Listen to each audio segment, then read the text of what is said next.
এবার মাকে জিজ্ঞেস করলাম, মা তুমি না সেই মা সামান্য একটা সুইয়ের ব্যথার জন্য তুমি চিৎকার করে উঠেছিলা? তুমি না সেই মা সামান্য একটা তেলাপোকা দেখলে লাফ দিতা? তুমি না সেই মা টিকটিকি দেখলে এই দিক থেকে ওদিকে দৌড় দিতা? তুমি না সেই মা অন্ধকারে তুমি বসতে পারতা না ভয়ের জন্য? আজকে তুমি নিজের জানের রিস্ক নিয়ে নিলা। তখন মা উত্তর দেয়, সন্তানের চেহারাটা এক নজর দেখার জন্য।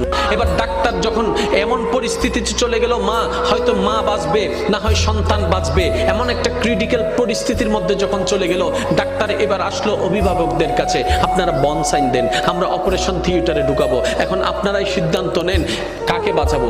মাকে বাঁচাবো নাকি সন্তানকে বাঁচাবো? একে জিজ্ঞেস করে, এ বলে যে মাকে বাঁচাও, ও বলে যে মাকে বাঁচাও, ও বলে যে মাকে বাঁচাও, ও বলে যে মাকে বাঁচাও। কারণ সবার মাথার চিন্তা, মা যদি বেঁচে থাকে সন্তান আবার আসবে, মা যদি বেঁচে থাকে সন্তান আবার আসবে। সবার একটি কথা, মাকে বাঁচাও, মাকে বাঁচাও, মাকে বাঁচাও। এবার ডাক্তার কৌতূহল বশত মাকে একবার জিজ্ঞেস করলো,